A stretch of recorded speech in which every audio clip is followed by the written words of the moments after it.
Hello and welcome to the October webinar from the IEA Clean Coal Centre. My name is Stephen Mills and I'm a Senior Analyst and Author at the Centre. Our monthly webinars are based on technical reports which are available from our website at www.iea-coal.org. After a one-off registration, residents of member countries and employees of sponsoring organisations can download our reports free of charge. Please visit our website for further details. Now, today's webinar is based on my latest report, Low-Quality Coal, Key Commercial, Environmental and Plant Considerations. In this, I examine the current use of various types of low-quality coal, the countries in which they're mainly used, what sort of amounts they're used and what for, and, in an increasingly anti-fossil fuel world, discuss what the future might hold. The report was recently published and is now available on our website. If you have any questions during today's presentation, please use the Ask a Question box at the top of your screen.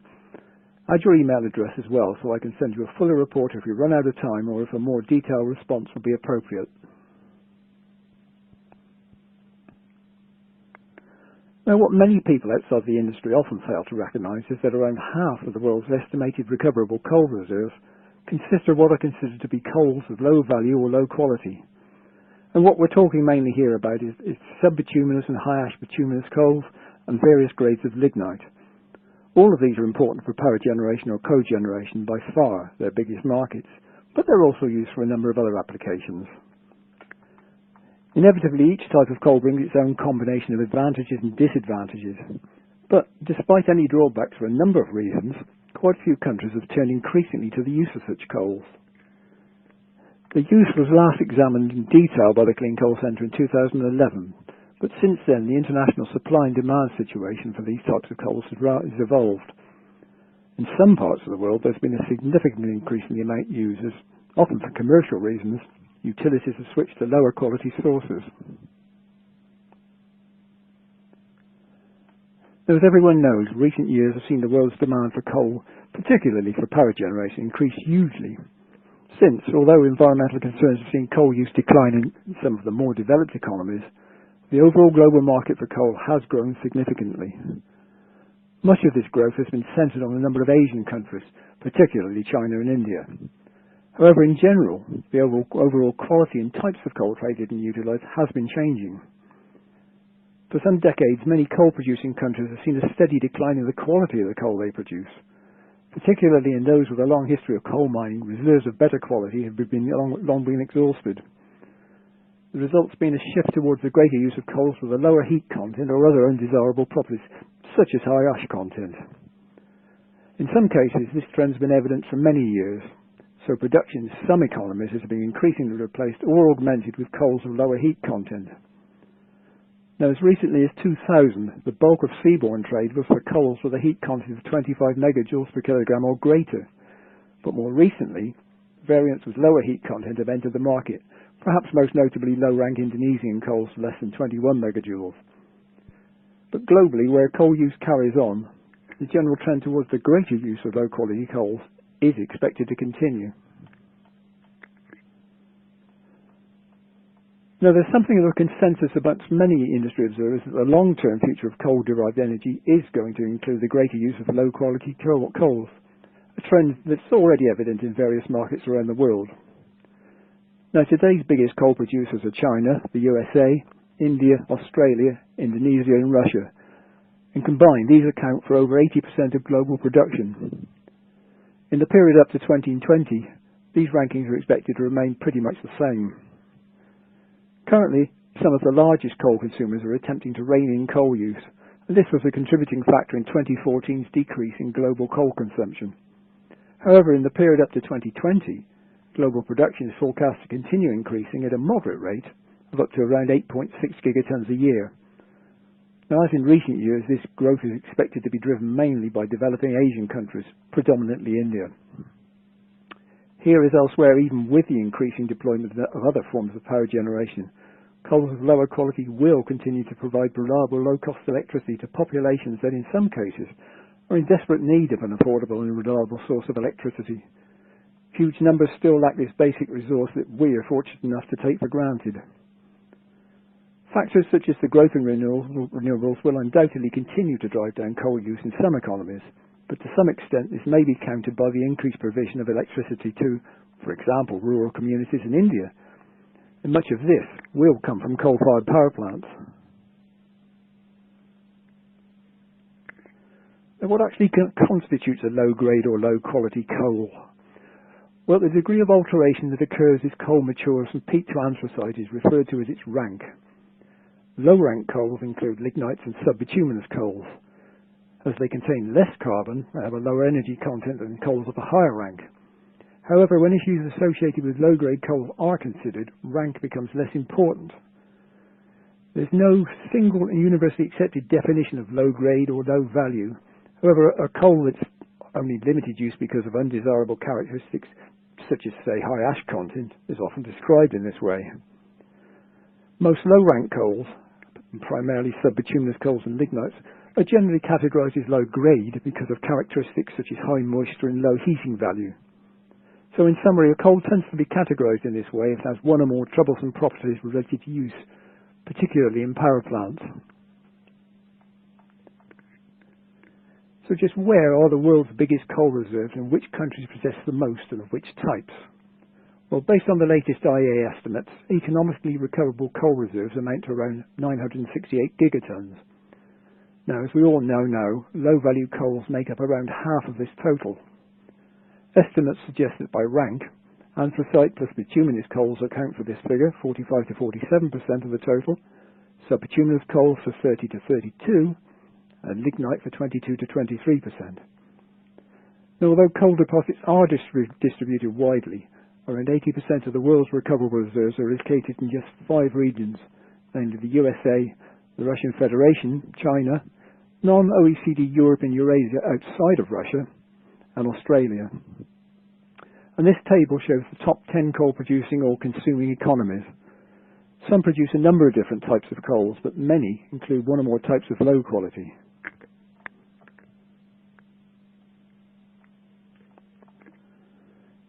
Now, in terms of production, well, for the first time in quite a few years, on a global basis, 2014 saw a fall in the amount of coal produced. This reduction was due mainly to lower production in China, about 96 million tonnes lower, Indonesia, less nearly 17, and Serbia, less 10 million tonnes. In 2015 it dropped again, this time to just under 8 gigatons. But this was still more than 3 gigatons higher than it had been in 2000. Now, clearly much of this global increase in coal production and consumption in recent years has been directly attributable to economic activity in China and India. And the world's biggest coal producers of all types of coal are shown here in this table. You can see where production's gone up or down, or where it stayed essentially flat.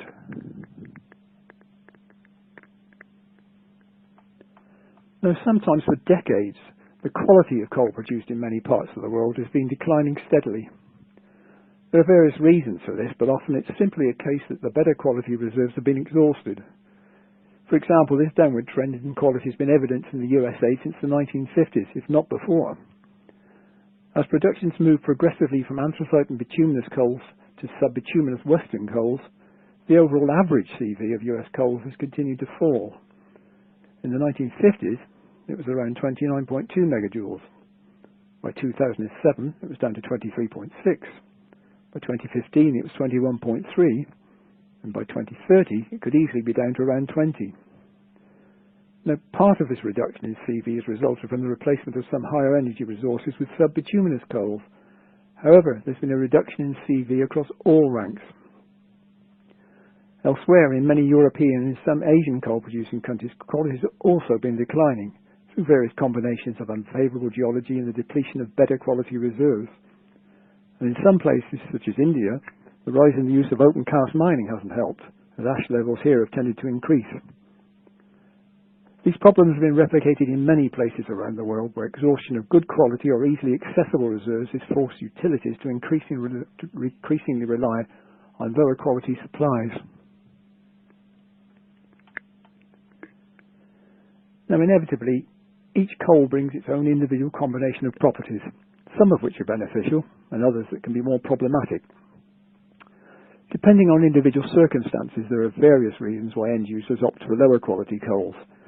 Some are quite obvious and focus on access to an affordable, secure source of energy for power generation and other uses. Now, clearly we don't have time to go into all of the points mentioned in this table shown here, so I'll just touch on a couple of the more important ones. So when it comes to advantages, well, a major issue is often security of supply. Quite a lot of low-quality coal is used close to the point of production, so it's sourced from indigenous deposits and used locally. In some countries, low-quality coals are the only major indigenous resource. There may be few, if any, economically viable alternatives. The use helps reduce the level of imported energy and decreases reliance on outside sources, and clearly this all helps the national trade balance. The use of large-scale surface mining techniques means that extraction costs are often low, and these coals represent some of the world's cheapest fossil-based sources of energy. For example, some larger Indian open-cast mines produce coal for less than $15 a ton. And of course, jobs are important. For instance, Coal India Limited has just over 333,000 employees, and worldwide coal provides an estimated 7 million jobs. However, there can be some less positive aspects to using low-quality coals. Again, these are all discussed more fully in the report.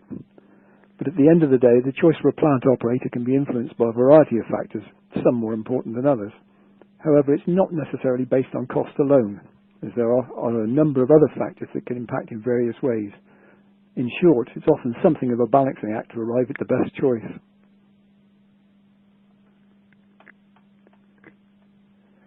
Now, most lower-grade coals have been confirmed as suitable for use in a range of applications, although the biggest global market remains in power stations based on conventional pulverized coal combustion technology, and there are many situations where such coals form economic and viable sources of energy. Coal properties play a major role, and in this respect some of the more important ones can include moisture, ash, volatile matter and alkali contents, along with calorific value and grindability. These can impact on power plant operations in a number of ways. However, it's possible to improve coal properties by various means, such as reducing the level of moisture or ash present. Although the additional costs involved in upgrading need to be factored in, the end product must still have a cost advantage over competing fuels. Now, currently over a third of global coal production is cleaned or upgraded in various ways, and estimates suggest that there are around 3,000 coal cleaning plants operational around the world. In some countries, significant levels of new capacity continues to be added. So, there can be significant benefits in improving quality, and widespread experience has confirmed that coal cleaning can be important from both economic and environmental perspectives. So there can be significant benefits in using clean coal in thermal power plants. Of course, there will be associated costs, but many studies have examined the cost-benefit ratio and concluded that generally, the benefits accrued by cleaning greatly outweigh the additional costs involved. So, the properties of lower quality coals can be improved. However, alongside this, there's sometimes also the option of blending. This is a process where two or more different coals are mixed together to produce a final product that meets the specs of a particular power plant. Now, in recent years, in some countries, the blending of indigenous and imported coals has increased significantly. Often the main reason has been to improve the characteristics of poor quality domestic supplies. Plant operators can blend for a number of reasons, although historically this has tended mainly to be a cost-saving exercise. Often the aim has been to increase the proportion of cheaper coals used. This frequently entailed blending a low-quality, often high-ash domestic coal with better quality imported supplies, in such a way that plant performance was kept at optimum level and the cost of electricity kept as low as possible. However, not all blending is focused solely on cost saving. It's sometimes used to achieve environmental goals, such as lower SO2 emissions. For example, the techniques used in China where much imported coal, such as low sulfur coal from Indonesia, is blended with high sulfur domestic supplies. In some cases, blending can be effective enough to avoid the need for back-end gas cleanup systems, such as FGD. Now, similarly, most Indian coals contain high levels of ash. This is often reduced to more manageable levels through blending with imported supplies. Blending here is viewed of particular importance for boosting power plant performance as well as reducing emissions. In fact, for some plants, blending is a necessity for meeting emission limits. But more generally, it helps overcome the progressive reduction in overall quality occurring that we heard about earlier. Considerable quantities of coal are imported into the country specifically for blending. Last year it was 73 million tonnes, and that was around 35% more than the previous year. And all new power plants must now be built so they're capable of using blended coal. So for a number of reasons, a significant proportion of the world's output of lower quality coals ends up being blended with other better quality supplies. Now, lower quality coals can be used in most conventional and clean coal utilisation technologies, and their biggest market by far is for power generation. Around the world there are many subcritical power plants that fire these coals, although supercritical and ultra-supercritical systems are being deployed in growing numbers. The biggest market for these now lies firmly in the developing economies of Asia. In particular, recent years have seen their widespread adoption in the burgeoning economies of China and India, and many other coal-consuming countries are doing likewise. Elsewhere, the importance of, for instance, indigenous lignite as a reliable, cost-effective source of energy has long been recognised, and for example, both Turkey and Greece rely heavily on this to generate much of their electricity. In fact, Turkey plans to increase its use of lignite as a means of boosting low-cost electricity production, as well as reducing the country's energy import bill. So, plants based on conventional pulverised coal combustion make up much of the market, but what other systems are low-quality coals used in? Well, for a start, there's circulating fluidised bed combustion. This technology has been shown to be well suited to burning low-grade or difficult-to-burn fuels. It's an established technology and is used widely, and there are now numerous units that fire lignite, subbituminous coal, or even materials such as coal washery wastes. Fuel flexibility has been a major driving force behind many recent projects, as increasingly deregulated markets have encouraged utilities to look for cheaper sources of fuel. The ability to change supply has become much more attractive.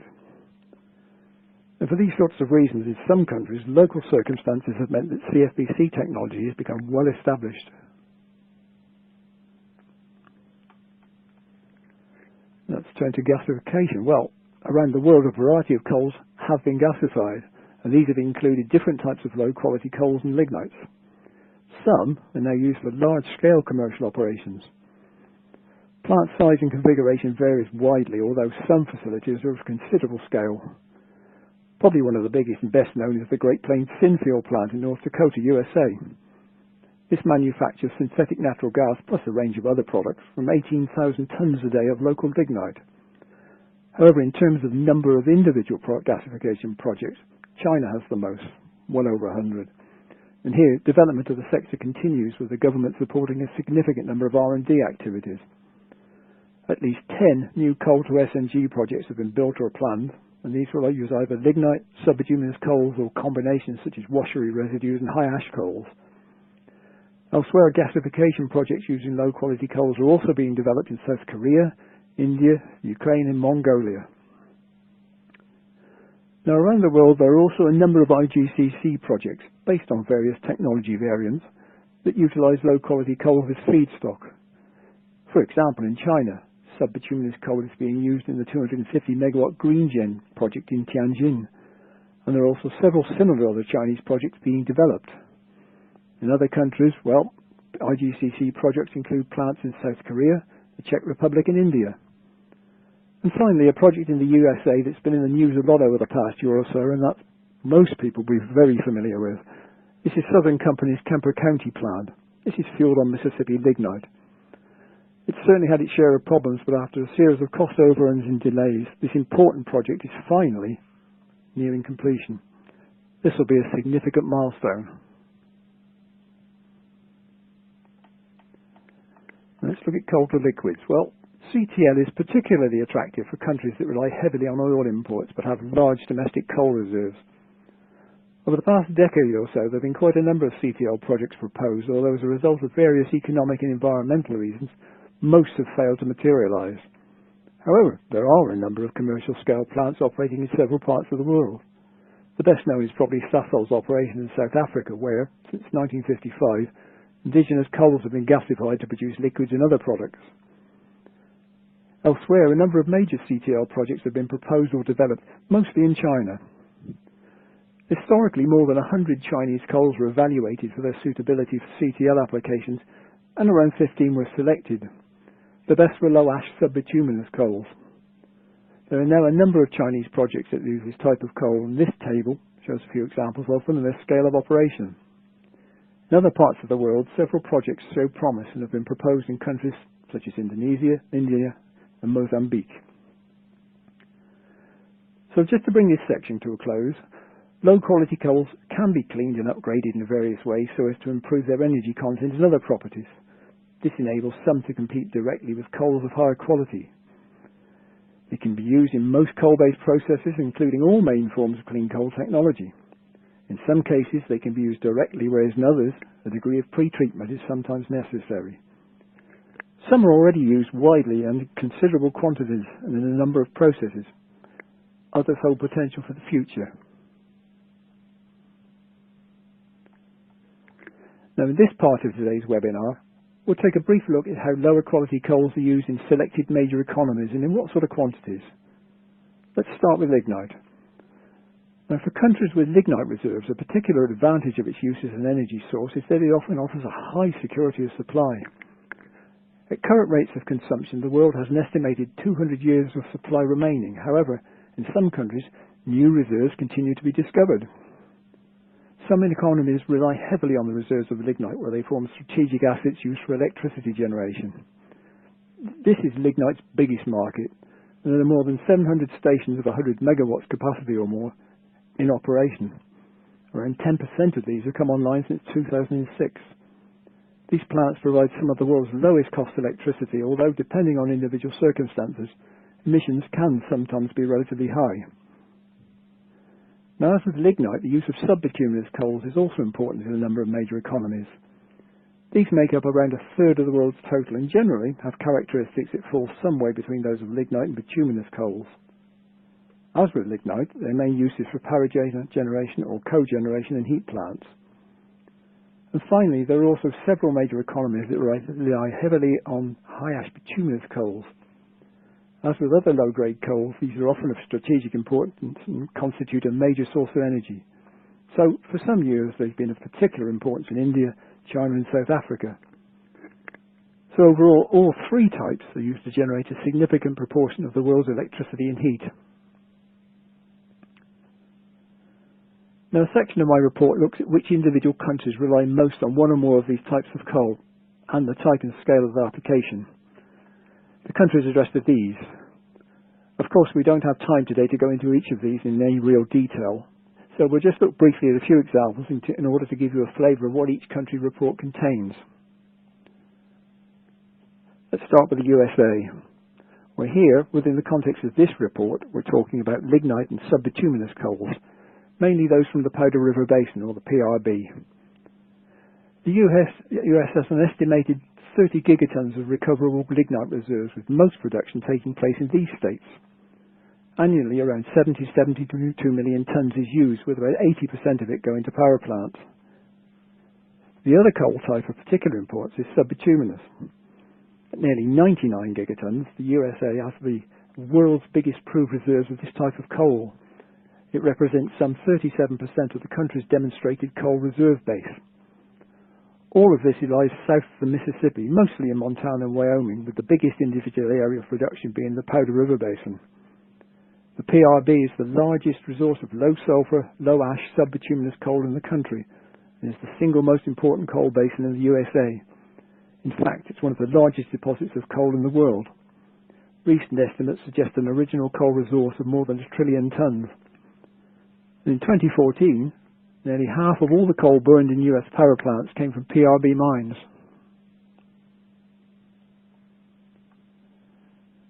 Now, turning our attention to Russia. Well, Russia has one of the world's biggest proven coal resources. It produces a lot of bituminous coals, but also sizable amounts of lignite and subbituminous. In recent years, annual production has been around 354 million tons, and nearly 78 million tons of this has been lignite, used mostly for power generation. In the case of subbituminous coals, well, Russia's reserves are the world's second largest after those of the USA. They amount to nearly 98 gigatons. As elsewhere, the power sector is the major consumer, and around a third of Russian coal output is used for generation or cogeneration. Both lignite and subbituminous coals are expected to continue to be of importance in Russia, especially for power generation markets. Siberia and the Far East rely most on coal. Moving on to China. Well, there are coal deposits in most parts of China, although around 3/4 of proved recoverable reserves are in the north and northwest. These amount to 115 gigatons. This is made up of about 62 gigatons of bituminous coal, nearly 19 of lignite and 34 of subbituminous. So importantly, low-rank coals account for over half of China's total reserves in production. Especially in recent years, these have become an important component of energy supply. But in the past year or so, well, coal use, particularly for power generation, has fallen. This has resulted largely from a combination of clean fuel policies plus a general slowdown in the Chinese economy. In 2014, 1.34 gigatons of coal was used, down slightly from the 1.36 the previous year. However, coal still makes up nearly 2/3 of China's energy mix. Within the country, just about every type of coal is produced and used in some way, and despite the economic slowdown and ongoing efforts to reduce the amount burned, it's expected to continue fueling much of the economy for some considerable time. Let's have a look at India. Well, India has significant deposits of bituminous coal located in the eastern parts of the country. These make up about 95% of the country's reserves, but there are also large deposits of lignite in several states. Now, as we all know too well, the country's economy is expanding rapidly, with nearly 3/4 of its electricity coming from coal-fired power plants. Although in recent years a large amount of coal has been imported, much of the country is still supplied from indigenous high-ash resources. India is one of the biggest global economies to rely heavily on this type of coal. So, the country has a lot of coal, but the downside is that most of it contains a lot of ash, and that's difficult to remove. Another problem is that coal quality has fallen. The greatly increased use of open cast mining has contributed to this and tended to push ash levels up. During the 1960s, the average coal energy content was 24.7 megajoules per kilogram. It's now down to around 14.6. There's a move underway to increase the use of renewable technologies in India, particularly solar power. And at the moment, there's an optimistic target for a total of 100 gigawatts by 2022. However, even with a large increase in the use of renewables, the general opinion is that India will remain heavily dependent on its high-ash coal and lignite for at least several decades. They're expected to continue providing much of the electricity for much of India's thriving economy for some considerable time. And finally, I thought we'd have a brief look at the situation in South Africa, a country that's a major producer and consumer of high-ash bituminous coal. Now, by international standards, many of the country's coal deposits are relatively shallow with thick seams, making them easier to mine. Coals directed to local electricity production are some of the cheapest in the world, although these usually have a higher ash content in lower CV than export grades. As elsewhere, there's been a gradual decline in the quality of many reserves, plus a general deterioration of geological conditions in many mining operations. Within the country, the biggest coal consumers are the power generator Eskom, along with Sasol, that operates several large coal-to-liquid plants. And alongside domestic use, a significant amount of production, and this is generally between 25 and 30% of saleable coal, is exported through the Richard Bay coal terminal. This is located on the country's Indian Ocean coast and has a capacity of over 90 million tonnes a year. So, at the moment, more than 3/4 of South Africa's needs are being met by coal, and as economically viable alternatives tend to be lacking, this situation seems unlikely to change significantly in the foreseeable future. At current rates of extraction, proven coal reserves will last for well over a century. So just what does the future hold in terms of global coal supply? Well, much of the preceding decade was marked by a sustained increase in global coal demand, although it has since fallen slightly.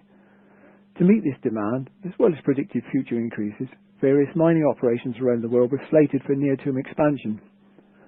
Output of coals with lower heat content was expected to increase significantly. However, for several years, the coal market's seen periods of oversupply and depressed coal prices, and this has impacted on the scale and timing of proposed projects. At the moment, investors have become much more cautious than in the past, and in many parts of the world, projects have been cancelled or at least deferred. However, this hasn't been the case everywhere. For example, India recently announced proposals for new mines, and major projects are also planned for countries such as Indonesia and Pakistan. So where's the main growth going to be? Well, in the near future, the biggest growth in coal demand is still expected to be India. Here, as population levels approach 1.7 billion, energy use is forecast to more than double. And other potential growth countries include Russia, Turkey, and several of the former Soviet Union countries. Each is expected to see an increase in mining activity. Now, a complicating factor is that, as we heard earlier, in some locations, newer reserves are often more remote or less accessible, and this clearly makes both mining and transport more difficult and expensive. For obvious reasons, there's been a tendency to mine reserves that lie close to existing markets and benefit from established transport infrastructure. Accessing more remote sites can entail significant capital expenditure, often needed long before any income starts to be generated. It can involve the construction of new haul roads or rail links needed to move the coal to market. So, set against the background of the current low coal prices and given the scale of investment needed and the often long payback period, it's probably not that surprising that so many mining projects are on hold at the moment. So, whether an individual project proceeds can depend on a range of short-term and long-term factors, some local and some more international. This simply summarises some of the report's more important findings. Just to wrap things up, a significant part of the global economy continues to rely on coal. Despite ongoing efforts to reduce its use, certainly on a global basis, it won't be going away anytime soon. Although use in some countries is declining, overall, coals, and this includes those of lower quality, will continue to provide a significant part of the world's electricity and heat for some considerable time.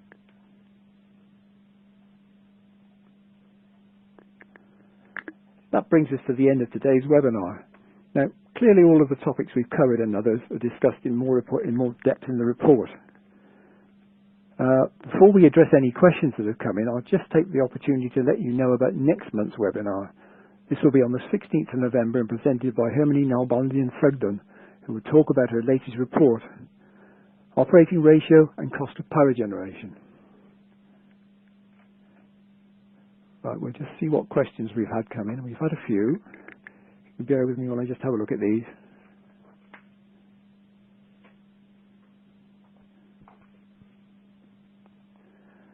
Right, there's one here for the US.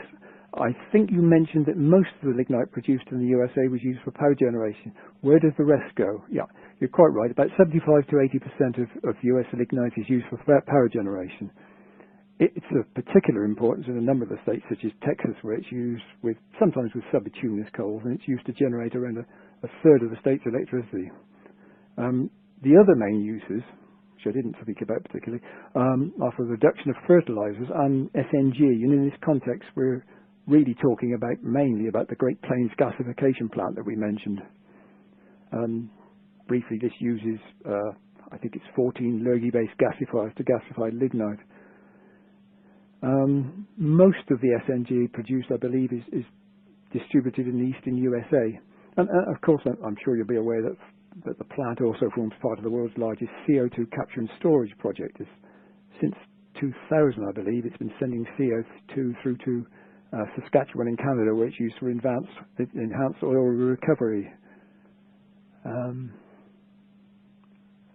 a look at the next one.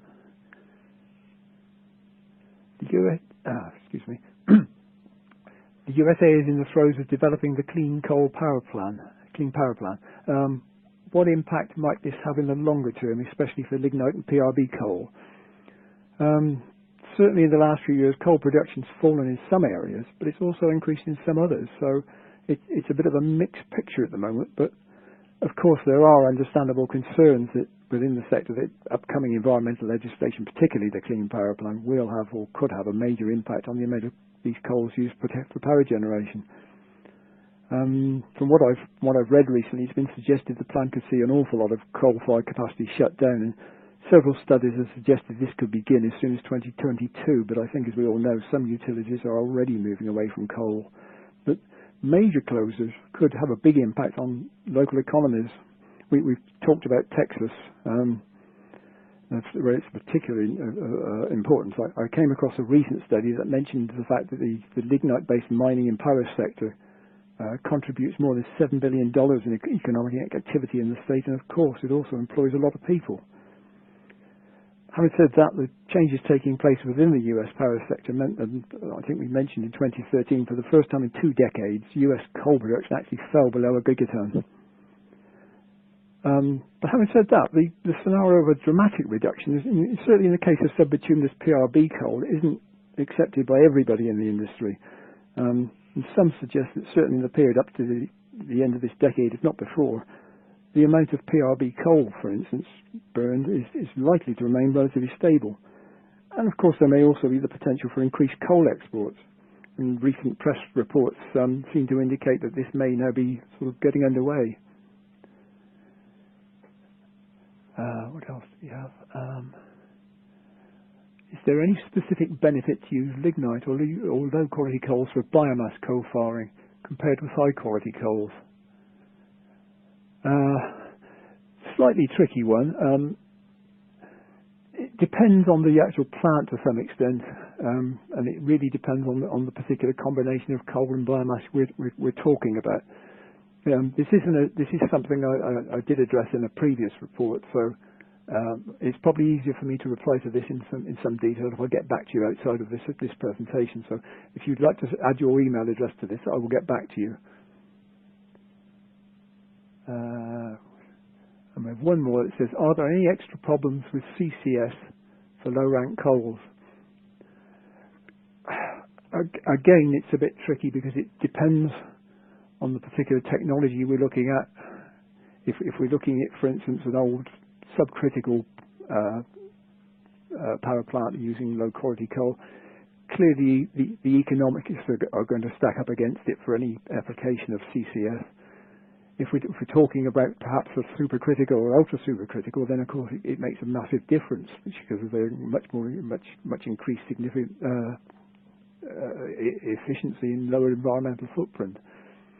So again, I wouldn't say there are any extra problems apart from the fact that sometimes CO2 levels from plants burning, for instance, low quality coal such as lignite do tend to be on the high side. So some plants it would probably cause problems, others not necessarily so. But as again, it's very much site specific. That seems to be the end of the questions. So I'll just tell you again, remind you again that on the next webinar will be on the 16th of November and presented by Hermione Nalbandian-Sugden, who will be talking about her latest report, which is operating ratio and cost of power generation.